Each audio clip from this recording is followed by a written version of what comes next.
درود پاک کب کب کہاں کہاں اور کیسے کیسے کام آتا ہے. ایک بہت ہی خوبصورت واقعہ، بڑا ایمان افروز واقعہ ہے جو میں آپ کے سامنے پیش کرتا ہوں. ایک دوست نے اپنے ایک دوسرے دوست کو قرض دیا، اور جب اس نے قرض دیا تو وہ قرض ایک بڑی اماؤنٹ تھی، 3000 دینار.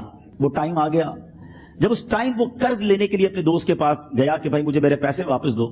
تو اس نے کہا کہ پیسے تو نہیں ہے میرے پاس، میں کولیپس ہو گیا ہوں، بزنس اب میرا ختم ہو گیا ہے، میں تمہاری رقم نہیں دے سکتا. اس نے ایک اور ٹائم دے دیا اسے کہ ٹھیک ہے اب اتنے دنوں کے بعد میں دے دوں گا.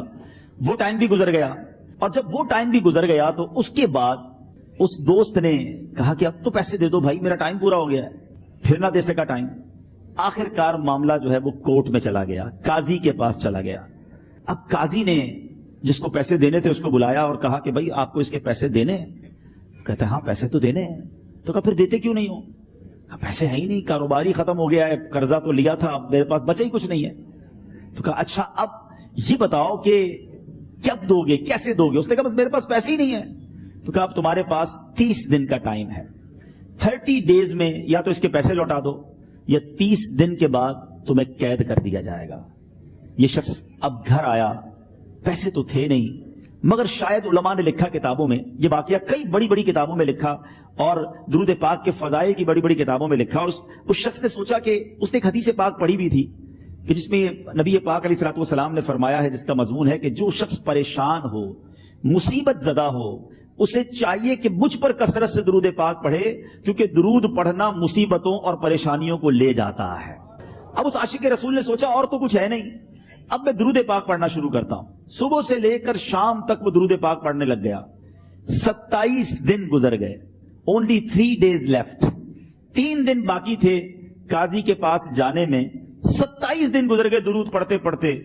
جب 28ویں رات آئی تو آنکھیں تو بند ہوئیں، مگر خواب میں اسے ایک آواز آئی، گھبراؤ نہیں، تمہارا قرضہ ادا کر دیا جائے گا، تمہارا مسئلہ سالو ہو جائے گا.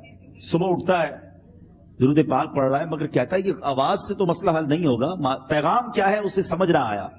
28واں دن گزر گیا، 29ویں رات آ گئی، مگر اب آنکھیں بند ہوئیں اور قسمت جاگ اٹھی. نبی پاک صاحب لولاک صلی اللہ تعالی علیہ وسلم خواب میں تشریف لائے اور پیارے آقا صلی اللہ تعالی علیہ وسلم نے فرمایا گھبراؤ نہیں، علی بن عیسیٰ وزیر کے پاس جاؤ، وہ تمہارا قرضہ ادا کر دے گا. اب یہ عاشق رسول صبح اٹھا تو ویری فریش، حشاش بشاش کہ اب تو کام ہو گیا، نبی پاک نے خواب میں آ کر بشارت دی ہے. مگر پھر ذہن میں سوال آیا کہ علی بن عیسیٰ کے پاس جاؤں گا تو ثبوت کیا ہے، پروف کیا ہوگا؟ میں جا کر اس کو کہوں گا کہ میرا قرضہ دے دو تو ایسے تو قرضہ نہیں دے دینا. اور میں نے اس کو کہا کہ مجھے نبی پاک نے خواب میں کہا ہے، اور اس نے اگر مجھ سے کوئی نشانی مانگی تو میں نشانی کیا دوں گا. آخری دن تھا، 29واں دن تھا، وہ بھی درود پڑھتے پڑھتے گزر گیا. 30th نائٹ آ گئی، صبح وہ دن ہے جب عدالت میں جانا ہے. اب اس رات پھر نبی پاک علیہ الصلوۃ والسلام خواب میں تشریف لائے اور آقا علیہ الصلوۃ والسلام نے فرمایا کہ علی بن عیسیٰ وزیر کے پاس جاؤ، وہ تمہارا قرض ادا کر دے گا. کہ حضور چلا تو جاؤں گا، لیکن اگر وزیر نے مجھ سے کوئی نشانی طلب کی تو میں کیا جواب دوں گا؟ پیارے آقا علیہ الصلوۃ والسلام نے کمال کا ارشاد فرمایا کہ علی بن عیسیٰ سے کہنا کہ تم روزانہ فجر کی نماز کے بعد 5000 بار درود پاک پڑھتے ہو، یہ راز فقط تم جانتے ہو اور تمہارا رب جانتا ہے. اب یہ جب صبح اٹھا تو ایک نشانی بھی مل چکی تھی. عدالت میں جانے سے پہلے وزیر کے دربار میں پہنچ گیا.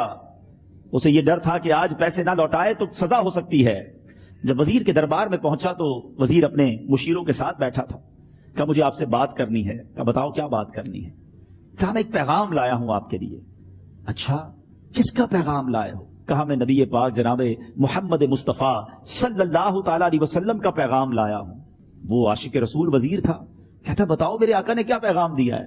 کہا حضور میں 3000 دینار کا مقروض ہوں، آج آخری دن ہے اور میرے آقا نے مجھے بشارت دی ہے کہ آپ سے کہوں کہ آپ میرا قرض ادا کر دیجئے. علی بن عیسیٰ کہتا ہے کوئی ثبوت ہے آپ کے پاس؟ کوئی دلیل بھی ہے آپ کے پاس؟ میں کیسے مان لوں کہ آپ کو نبی پاک علیہ الصلوۃ والسلام نے بھیجا ہے؟ عاشق رسول کہتا ہے خالی ہاتھ نہیں آیا، میرے آقا نے مجھے دلیل بھی عطا فرمائی ہے، مجھے ایویڈنس بھی دیا ہے، اور پروف یہ ہے حضور کہ آپ روزانہ صبح فجر کی نماز کے بعد نبی پاک صلی اللہ تعالی علیہ وسلم کی بارگاہ میں درود و سلام کا نذرانہ پیش کرتے ہیں.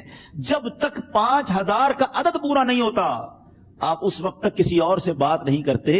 اور اے وزیر صاحب یہ راز صرف آپ کو پتا ہے اور آپ کا رب جانتا ہے. اللہ اکبر.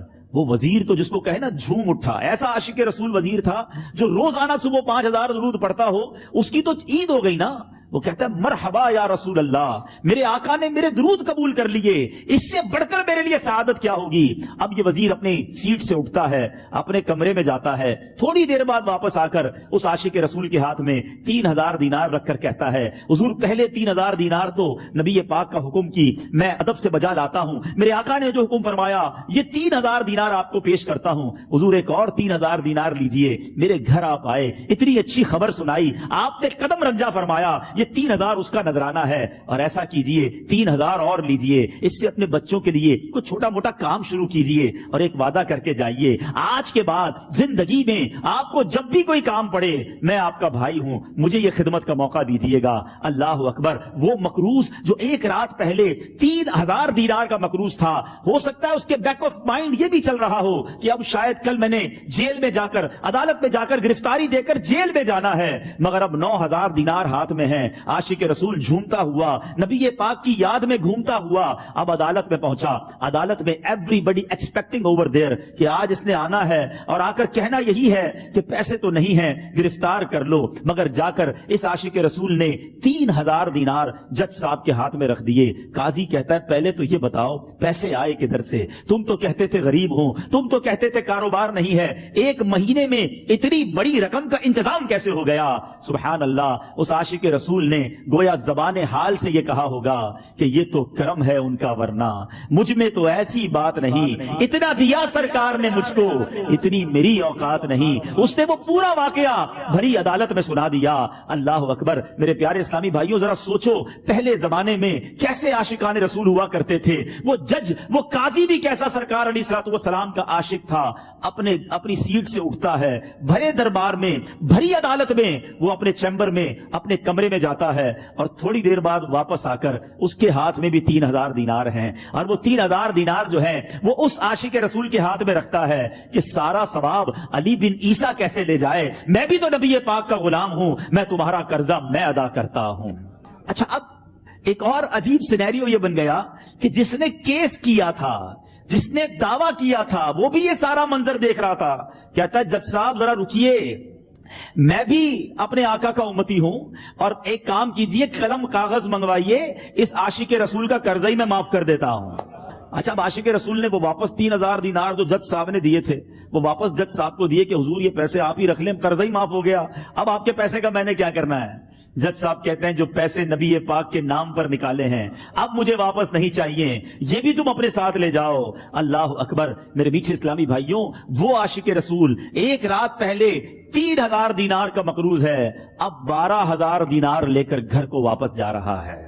اس ایک واقعے کے اندر جو ہم سب کے لیے درس ہے، جو ہم سب کے لیے پیغام ہے. شاعر لکھتے ہیں نا، دکھوں نے تم کو جو گھیرا ہو تو درود پڑھو، دکھوں نے تم کو جو گھیرا ہو تو درود پڑھو، جو حاضری کی تمنا ہو تو درود پڑھو. آج ہم بہت ساری پرابلمز میں ہوتے ہیں. یہاں بھی ہو سکتا ہے میرا کوئی بھائی بیمار بیٹھا ہو، کوئی قرضے میں ڈوب گیا ہو، کسی کا کوئی بزنس پرابلم چل رہا ہو، کوئی فیملی ایشو میں ڈسٹرب ہو، آپ کسی بھی پرابلم میں ہیں، خدا کی قسم درود پاک ایسا وظیفہ ہے. لوگ بہت سارے وظائف پوچھتے رہتے ہیں، بہت سارے جناب وظائف کے بارے میں معلومات کرتے رہتے ہیں. سچی بات یہ ہے ہر درد کی دوا ہے صلی علی محمد، ہر درد کی دوا ہے صلی علی محمد، تعویذ ہر بلا ہے صلی علی محمد. تو خدا را اپنی زندگی میں درود پاک کو شامل کر لیجئے، اور آپ بلیو کریں جب آپ نے کثرت سے درود پاک پڑھنے شروع کر دیے آپ اپنی آنکھوں سے دیکھیں گے آپ کے پرابلم دور ہو رہے ہیں، آپ کی صحت اچھی ہو رہی ہے، آپ کے قرضے اترنے شروع ہو گئے ہیں، روزگار میں آپ کے برکت ہونا شروع ہو جائے گی، آپ کے چہرے پہ نور آنا شروع ہو جائے گا.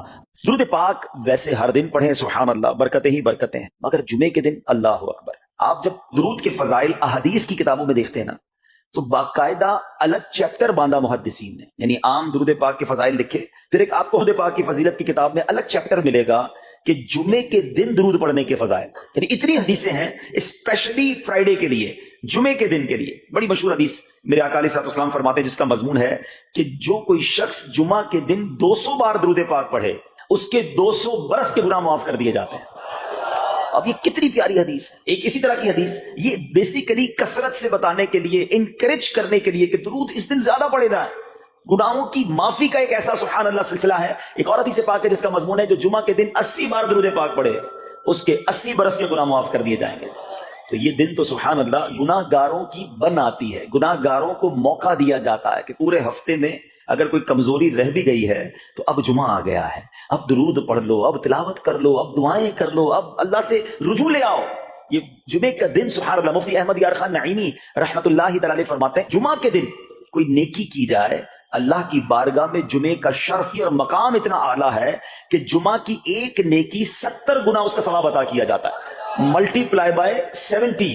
سوچئے سمجھدار لوگ بیٹھے ہیں، کاروباری لوگ بھی بیٹھے ہوں گے. ہمارے یہاں نارملی سپر اسٹور پہ یا کسی جگہ پر مارکیٹس وغیرہ میں اسکیم لگتی ہیں 25% discount, 50% discount, buy one get one free, ایک خریدو دوسرا فری. لوگ گرمیوں کی چیزیں سردیوں میں خرید لیتے ہیں. ارے بھائی ابھی تو گرمیاں، ابھی سے جیکٹ خرید دی ہے یار، سستا مل رہا تھا، ایک بیگ فری مل رہا تھا، سردیوں میں کام تو آئے گا نا، چلو لے لو بھائی. سردیوں میں گرمیوں کی چیزیں خرید رہے ہوتے ہیں، کیوں؟ سستا. ہم دنیا کے نفع کے لیے، دنیا کے بینیفٹ کے لیے ٹریول بھی کرتے ہیں، جا کر خرچ بھی کرتے ہیں. مجھے اچھی طرح یاد ہے افریقہ کے غالباً ایک ملک میں تھا تو بارڈرز ملے ہوتے ہیں. ہم بارڈر ہم نے کراس کیا، ایک ملک کا جیسی بارڈر کراس کیا. بارڈر کراس کرتے ہی ایک بہت بڑا ویرانہ تھا لیکن بہت بڑا شاپنگ مال بنا ہوا اور گاڑیوں کی قطاریں. تو میں نے اسلامی بھائی سے پوچھا یار اس ویرانے میں اتنا بڑا شاپنگ مال اور اتنی گاڑیاں؟ تو انہوں نے وجہ کیا بتائی؟ کہتے ہیں جس ملک کے بارڈر کے ساتھ یہ سٹور ہے نا، اس ملک میں ٹیکس ہے، یہ ملک ٹیکس فری ہے.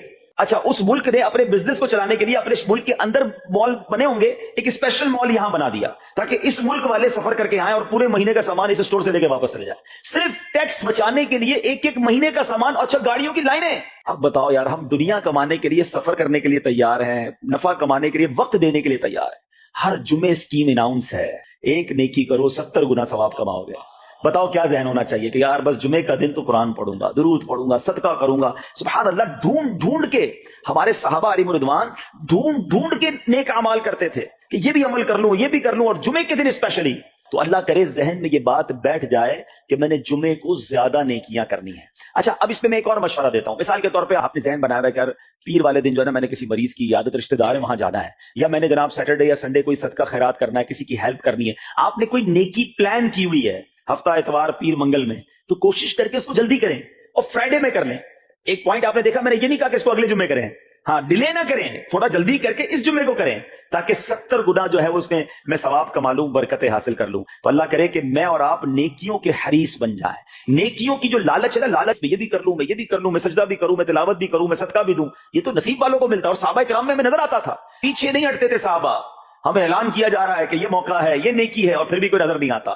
اللہ کرے کہ یہ جذبہ، کیونکہ یاد رکھو جس طرح کاروباری لوگ کہتے ہیں نا سیزن ہے نیکیاں کر لو، بالکل اسی طرح جب تک میری اور آپ کی سانسیں باقی ہیں نا نیکیوں کا سیزن جاری ہے. جتنی نیکیاں کمانی ہے کما لو. یہ مائنڈ سیٹ بنا لو کہ یار پتہ نہیں کب مر جاؤں، اور نیکی اور نیکی. جس طرح پیسے کمانے کا ذہن ہوتا ہے نا، اللہ کرے اس سے زیادہ میرا اور آپ کا نیکیاں کمانے کا ذہن ہو جائے. تھوڑی اور نیکی کما لو، تھوڑی اور. مثال کے طور پہ آپ کہیں جا رہے ہیں، کسی نے کہا ذرا بیٹھیے 10 منٹ بعد وہ بھائی آئیں گے. اب ہم 10 منٹ کس طرح گزارتے ہیں؟ موبائل نکالا اور جناب دیکھنا شروع. 10 منٹ یا 15 منٹ بھی گزر جائیں پتہ نہیں چلے گا، لیکن یہ 15 منٹ میں کیا ملا آپ؟ شاید گناہ ہی ملے ہوں گے، کیونکہ ہمارے موبائل میں تو بہت ساری چیزیں ایسی ہیں یا تو حرام دکھا دیتی ہیں یا حرام سنا دیتی ہیں. لیکن اگر نیکیوں کا ذہن ہو تو بندہ سوچے یار 10 منٹ میں تو میں سورہ یاسین پڑھ سکتا ہوں، 10 قرآن کا ثواب ہے. موبائل میں قرآن پاک ڈاؤن لوڈ ہو، قرآن شریف نکالا اور یاسین شریف پڑھ لی، ویٹنگ ایریا کے اندر 10 قرآن کا ثواب کما لیا. اگر یہ مائنڈ سیٹ ہو بندہ کہ یار اتنی دیر میں تو 100 بار درود پاک پڑھ لوں گا. اور آقا علیہ السلام فرماتے ہیں جو 100 بار درود پاک پڑھے اس کی دونوں آنکھوں کے درمیان لکھ دیا جاتا ہے کہ یہ بندہ دوزخ کی آگ اور نفاق سے بری ہے. 5 منٹ 10 منٹ میں اتنی نیکیاں کما سکتا، لیکن مائنڈ سیٹ ہی نہیں ہے، گھنٹوں ضائع کر دیں گے، نیکی کمانے کا ذہن نہیں بنتا. اگر یہی 10-15 منٹ میں مجھے پیسے ملنے ہوتے تو بتاؤ ہم کیا کرتے. اللہ کرے دل میں اتر جائے میری بات. تو بہرحال جمعہ کا دن یہ بہت کمال کا دن ہے. ہر جمعے کے دن آپ کو اونٹ صدقہ کرنے کا ثواب مل سکتا ہے. ایک اونٹ کتنے کا آتا ہے؟ 1.5-2 لاکھ روپے کا تو ہوتا ہے. 2 لاکھ روپے ہر جمعے کو صدقہ کرو، مہینے کے ہو گئے 8 لاکھ روپے. بندہ بولے غریب آدمی 8 لاکھ ہر مہینے؟ جی جناب ہر مہینے 8 لاکھ کم و بیش آپ صدقہ کرنے کا ثواب کما سکتے ہیں. کیسے؟ کتنا آسان. نبی پاک علیہ السلام فرماتے ہیں جس کا مضمون ہے جو جمعے کے دن سب سے پہلے آتا ہے اسے اونٹ صدقہ کرنے کا ثواب ملتا ہے، جو اس کے بعد آتا ہے اسے گائے صدقہ کرنے کا ثواب ملتا ہے. اللہ کی رحمت سے ہر جمعے فرشتے مسجد کے دروازے پر کھڑے ہوتے ہیں، ہم اللہ سے دعا کرتے ہیں اللہ تیری نوری مخلوق کے صدقے ہم پر رحم فرما، ہماری مغفرت فرما. مگر جب امام خطبے کے لیے کھڑا ہو جاتا ہے آقا علیہ السلام فرماتے ہیں وہ رجسٹر بند کرتے ہیں اور وہ بھی آ کر امام کا خطبہ سننے کے لیے بیٹھ جاتے. تو جلدی آ کر کچھ منٹ پہلے آ کر, اچھا علم دین الگ ملتا ہے, ظاہر ہے یہاں ہر جمعے بیان ہوتا ہے, وہ بیان سننے کو آپ کو الگ ملے گا, نیکی کی دعوت الگ ملے گی, اور سبحان اللہ اونٹ صدقہ کرنے کا ثواب. تو مبارک ہونے جو جلدی آتے ہیں. تو بہرحال اب میں چاہتا ہوں کہ جب بات جمعے پر ہی ہو رہی ہے تو ایک میں نے اور آپ کو پیغام دینا تھا. جمعے کو خطبہ دیا جاتا ہے, سالوں سے خطبہ سن رہے ہیں. مجھے اچھی طرح یاد ہے جب میری عمر شاید 17-18 سال تھی تو سن کر آدھا خطبہ تو مجھے اسی وقت یاد ہو گیا تھا. آپ شاید پونا یاد ہو گیا ہوگا. آپ میں سے بھی کئیوں کو 60-70-80% خطبہ یاد ہوگا کیونکہ ہر جمعے سنتے ہیں. مگر کس کو یہ تجسس ہوا کہ یہ ہر جمعے امام صاحب پڑھتے ہیں, اس میں پیغام کیا ہے, اس کا ترجمہ کیا ہے, اس میں ہمیں کیا جاتا ہے؟ بس سر جھکاتے ہیں, آنکھ باندھتے سنتے رہتے ہیں, کچھ سو بھی جاتے ہوں گے. ارے اللہ کے بندو سوچو تو صحیح کہ ہر جمعے کو سنتا ہوں, آدھا پونا یاد بھی ہو گیا, پیغام کیا ہے؟ دو باتیں, ایک حدیث پاک اور ایک خوبصورت پیغام. ہر جمعے کو آپ سنتے ہیں, ٹھیک ہے. حدیث ذرا سنیے گا. اللہ کے حبیب علیہ السلام فرماتے ہیں البر لا یبلا والذنب لا ینسا والدیان لا یموت. سنے میں نا یہ الفاظ, ایسا لگ رہا ہے کہ یہ الفاظ تو کانوں میں ہر جمعے آتے ہیں. آگے فرمایا اعمل ما شئت کما تدین تدان. یہ حدیث ہے, ٹھیک ہے. اس کے بعد قرآن کی ایک آیت تلاوت ہوتی ہے فمن یعمل مثقال ذرۃ خیرا یرہ ومن یعمل مثقال ذرۃ شرا یرہ. یہ کانوں نے کئی بار, کہوں کہ سینکڑوں بار سنے ہیں. دل ہلا دینے والا پیغام, بڑا سمجھانے والی بات ہے اس حدیث میں. البر لا یبلا. میرے آقا فرماتے ہیں نیکی پرانی نہیں ہوتی, کرتے جایا کرو. یہ نیکی تمہارے اکاؤنٹ میں جمع ہو رہی ہے. میں اور آپ بھول جائیں گے, میرا رب نہیں بھولتا. اس کے خزانے بڑے ہیں. جہاں نیکی پرانی نہیں ہوتی نا, اگلا جملہ سنو والذنب لا ينسى. گناہ بھلایا نہیں جاتا. میں اور آپ بھول گئے. افسوس یہ ہے, عجیب کہانی ہے. یہ تو ایک عجب الگ ٹاپک ہے کہ آج جس سے ملاقات کرو اس کو 15 سال 20 سال 25 سال پرانی نیکیاں یاد ہیں. لوگ ملتے ہیں کہتے ہیں 1990 میں حج کیا تھا, 95 میں عمرہ کیا, 2002 میں فلاں مسجد بنائی. آپ کی دعوت اسلامی کے قافلے میں بھی 2005 میں گیا تھا. ساری نیکیاں 15 20 سال پرانی یاد ہیں. گناہ کل جھوٹ بولا تھا یاد ہے, کل رات کو بد نگاہی ہو گئی تھی وہ یاد ہے, پرسوں غیبت کی تھی وہ یاد ہے. سالوں تو چھوڑو, ہم گھنٹے پہلے کا گناہ بھول جاتے ہیں. مگر حدیث ڈرا رہی ہے, سمجھا رہی ہے کہ دیکھو والذنب لا ينسى. گناہ بھلایا نہیں جاتا. تم بھول گئے ہو, اور کہیں لکھا ہوا ہے, جواب دینا ہے. اور آگے فرمایا والدیان لا یموت. فرمایا کہ جو فیصلہ کرنے والا ہے اسے موت نہیں آتی. اللہ کو موت نہیں آنی. میں اور آپ مر جائیں گے. جس نے ڈیسیشن لینا ہے, جس نے فیصلہ کرنا ہے, اسے موت نہیں آنی. پھر آگے فرمایا اعمل ما شئت کما تدین تدان. کر لے جو کرنا ہے, جیسی کرے گا. پھر قرآن کی آیتیں سمجھا رہی ہیں ومن یعمل مثقال ذرۃ خیرا یرہ. جو ذرہ بھر نیکی کرے گا, بھلائی کرے گا, وہ دیکھے گا. ومن یعمل مثقال ذرۃ شرا یرہ. کہ جو ذرہ بھر برائی کرے گا. اتنا شاندار جمعے کا پیغام ہر جمعے خطبے میں دیا جاتا ہے. اللہ کرے یہ دل کی گہرائیوں میں اتر جائے. دروازہ بند کر کے, اندھیرا کر کے, اکیلے میں گناہ کرنے والا سوچے کہ ٹھیک ہے دنیا میں کوئی نہیں دیکھ رہا مگر میرا رب دیکھ رہا ہے. مجھے اس ذرہ بھر گناہ کا بھی جواب دینا پڑے گا. لوگ کہتے ہیں چھوٹی سی بات ہے یار, چھوٹا سا گناہ ہے, ٹھیک ہے چلتا ہے, سبھی تو کرتے ہیں. نہیں جناب, وہ نقطہ نواز ہے. وہ معاف کرنے پہ آئے تو 100 بندوں کے قاتل کو معاف کر دے, اور وہ پکڑنے پہ آئے تو ایک نقطے پر پکڑ فرما دے. ہمیں ڈرنا ہوگا, ہمیں خوف اپنے دل میں طاری کرنا ہوگا, کیونکہ یہ گناہ میری آخرت میں میری پکڑ کا سبب بن سکتا. بالکل اسی طرح چھوٹی چھوٹی نیکیاں سمجھ کے چھوڑ دیتے ہیں. یار سنت غیر موقعہ ہی ہے نا, نفل ہی تو ہے نا, سنت ہی تو ہے نا, ٹھیک ہے درود پڑھنا چاہیے, نہیں پڑھا تو کوئی بات نہیں. ارے یار کون اجتماع میں جائے, کون درس میں بیٹھے, صدقہ دینا کوئی واجب تو نہیں, زکات تو پوری دیتا ہوں. چھوٹی چھوٹی نیکیاں سمجھ کر چھوڑتے ہو. ارے وہ تو کتے کو پانی پلانے والے کو سبب اس سبب سے بخش دیا کرتا ہے, راستے سے پتھر ہٹانے والے کو بخش دیا کرتا ہے. فرمایا البر لا یبلا. نیکی پرانی نہیں ہوگی, کرتے جایا کرو. اللہ کرے کہ یہ ذہن بن جائے کہ بس میں زیادہ سے زیادہ نیکی کروں, تو لوگوں کے دلوں میں خوشی داخل کروں, مسلمانوں کی خیر خواہی کروں. اس ایک ہی حدیث پر, ان آیتوں پر میں مزید بھی بہت بات کر سکتا ہوں, لیکن میں نے اشارہ دیا کہ ضرور اس پر توجہ دیں. اور ایک شاندار پیغام ہر جمعے میں ہم سنتے ہیں. کیا شاندار وہ پیغام ہے. وہ پیغام ہے الا لا ایمان لمن لا محبت له. یاد ہے سب کو, جمعے میں سنتے ہو نا, اور 3 بار کہتے ہیں امام صاحب الا لا ایمان لمن لا محبت له, الا لا ایمان لمن لا محبت له. کبھی تو امام صاحب کو روکتے, حضور یہ ہر جمعے کو پڑھتے بتائیں تو اس میں ہے کیا. نہیں ہمیں کیا ضرورت ہے, بس جمعہ ہو گیا, بس ٹھیک ہے, ٹائم پورا ہو گیا, فرض پورا ہو گیا. ارے اللہ کے بندو سمجھو تو صحیح اس میں میسج کیا ہے. اللہ اکبر. سنو اس کا مطلب کیا ہے, سنو الا لا ایمان لمن لا محبت له. سن لو, اس کا ایمان نہیں جس کے دل میں نبی پاک سے محبت نہیں. ایمان ہی نہیں ہے. ارے جس دل میں نبی پاک سے محبت نہیں, اس کا ایمان ہی نہیں ہے. اعلیٰ حضرت امام اہل سنت ایسے نہیں لکھتے کہ اللہ کی سرتابہ قدم شان ہے یہ, انسان نہیں انسان, وہ انسان ہے یہ. قرآن تو ایمان بتاتا ہے انہیں, اور ایمان یہ کہتا ہے میری جان ہے یہ. ایمان کمپلیٹ ہی نہیں ہوتا نبی پاک علیہ الصلوۃ والسلام سے محبت کے بغیر. اور یہ بات ایسا لگتا ہے انفارچونیٹلی کہ غیر مسلم جانتے ہیں، ابھی تو وہ سازشیں کرتے ہیں، انہیں پتا ہے۔ آپ بتائیں دنیا کے کس ملک پہ نماز روکی جاتی ہے؟ نہیں روکی جاتی۔